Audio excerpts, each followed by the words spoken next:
തിരുവമ്പാടി മണ്ഡലത്തിലെ വികസനങ്ങൾ ചായകൂട്ടിന്റെ വർണ്ണക്കാഴ്ചകളാക്കിയുള്ള തെരഞ്ഞെടുപ്പ് പ്രചരണം ശ്രദ്ധ തേടി. ഇടതുപക്ഷ ജനാധിപത്യ മുന്നണി സ്ഥാനാർത്ഥി ലിൻഡോ ജോസഫിന്റെ തെരഞ്ഞെടുപ്പ് പ്രചാരണത്തിന്റെ ഭാഗമായി മുക്കം ആലിൻചുവട്ടിൽ നടത്തിയ ചിത്രവരയാണ് വർണ്ണങ്ങളിൽ ചാലിച്ച പ്രചരണം ഏറ്റവും കൂടുതൽ ശ്രദ്ധ നേടിയത്. പ്രമുഖ ചിത്രകാരന്മാർ ചേർന്ന് ക്യാൻവാസിൽ കലയുടെ വർണ്ണരാജിയിലൂടെ വികസനങ്ങൾ ഓരോന്നും പ്രകടിപ്പിച്ചപ്പോൾ ഒന്നാം ക്ലാസ്സുകാരനും ഇക്കൂട്ടത്തിൽ ശ്രദ്ധ കേന്ദ്രമായി. ഏരിമല ഗവൺമെന്റ് LP സ്കൂളിലെ ഒന്നാം ക്ലാസ്സുകാരൻ അഡ്രിനോ സിഗ്നിയാണ് മുത്തച്ഛനൊപ്പം എത്തി ചിത്രവരയിൽ നാട്ടുകാർക്കിടയിൽ വിസ്മയമാക്കിയത്. ചെറുപ്രായത്തിൽ തന്നെ വരയുടെ പ്രകടനങ്ങൾ കൊച്ചു ചിത്രകാരൻ നടത്തിയിരുന്നു. ഇതാകട്ടെ വരയുടെ ലോകത്തേക്ക് കടന്നു വരാൻ വഴിയൊരുക്കി. വീട്ടുകാരും ബന്ധുക്കളുടെ വരയ്ക്കുള്ള പ്രോത്സാഹനവും ലഭിച്ചു. പ്രശസ്ത ചിത്രകാരൻ സിഗ്നി ദേവരാജന്റെ കൊച്ചുമകനാണ് അഡ്രിനോ സിഗ്നി. മണ്ഡലത്തിലെ വലിയ കലാകാരന്മാർ പങ്കെടുത്ത പരിപാടിയിൽ പങ്കെടുക്കാൻ കഴിഞ്ഞ സന്തോഷവും ഈ കൊച്ചു കലാകാരൻ പങ്കിട്ടു. അതായത് ഇവിടെ ലിൻഡോവറാണ് ഇവിടുത്തെ സ്ഥാനാർത്ഥി. അതുകൊണ്ട് ചിത്രം വരയ്ക്കാനൊന്ന് ഒരു പങ്കെടുത്തതാണ്. അതിനാണ് ഈ ചിത്രമൊക്കെ വരയ്ക്കാൻ. ഞാൻ ലിൻഡോവനുണ്ടാക്കിയ തുരങ്കവാലിയും LDFിലുള്ള സ്ഥാനാർത്ഥിയായ ലിൻഡോവനും വരച്ചു. പഠിപ്പിച്ചത് അച്ഛൻ സിഗ്നി മാഷി.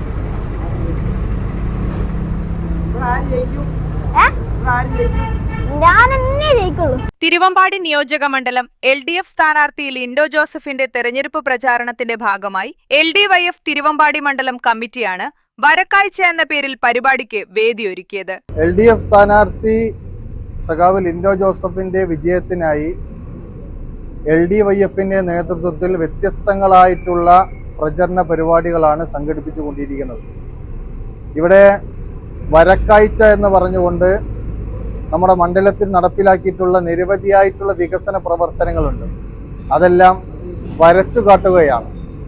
നമ്മുടെ മണ്ഡലത്തിലെ നിരവധിയായിട്ടുള്ള കലാകാരന്മാരാണ് ഈ പരിപാടിയിൽ പങ്കെടുക്കുന്നത്. എന്നാൽ ഈ പരിപാടിയിൽ ശ്രദ്ധ കേന്ദ്രീകരിക്കുന്നത് ആളുകളെല്ലാം ശ്രദ്ധ കേന്ദ്രീകരിക്കുന്നത് നമ്മളെ ഒരു കൊച്ചു മിടുക്കനായിട്ടുള്ള അഡ്രിനോയെയാണ് എല്ലാവരും ശ്രദ്ധ കേന്ദ്രീകരിക്കുന്നത്. ചായക്കൂട്ടുകളിലൂടെ വികസനത്തിന്റെ കഥകൾ പറയും എന്ന തലക്കെട്ടോടെ നടത്തിയ പരിപാടിയിൽ മണ്ഡലത്തിൽ നടപ്പിലാക്കിയ തുരങ്കപാത, മലയോര ഹൈവേ, കോട്ടമുഴിപ്പാലം, മുക്കം നഗര സൗന്ദര്യവൽക്കരണം തുടങ്ങിയ പദ്ധതികളുടെ ചിത്രങ്ങളാണ് വരയിൽ ഉൾപ്പെടുത്തിയതെന്നു സംഘാടകർ പറഞ്ഞു. മുക്കം SK പാർക്കിലായിരുന്നു പരിപാടി. പ്രചാരണ തിരക്കിലും ചിത്രവര കാണാൻ ലിൻഡോ ജോസഫും സ്ഥലത്തെത്തി. വലിയ കലാകാരന്മാർക്കിടയിൽ അഡ്രിനോയെ കണ്ടപ്പോൾ ലിൻഡോ ജോസഫും അത്ഭുതപ്പെട്ടു. താൻ വരച്ചത് എന്തൊക്കെയാണ് എന്നുള്ളത് അഡ്രിനോ ലിൻഡോ ജോസഫിനെ വാചാലമായി വിവരിച്ചപ്പോൾ വേറിട്ടൊരു വർണ്ണക്കാഴ്ചയായി. കൊച്ചു കലാകാരൻ അഡ്രിനോയ്ക്കും മറ്റു കലാകാരന്മാർക്കും അഭിനന്ദനങ്ങൾ അറിയിച്ചാണ് ലിൻഡോ ജോസഫ് പ്രചരണ മേഖലകളിലേക്ക് മടങ്ങിയത്. മണ്ഡലത്തിലെ കലാകാരന്മാരായ രാകേഷ് ചെറുവാടി, ബൈജു ചിത്രപുര, അശോകൻ പന്നിക്കോട്, ഷാഹിന തിരുവമ്പാടി എന്നിവരും ചിത്രവരയ്ക്കെത്തിയിരുന്നു. Unnichekku, today news, Mukkam.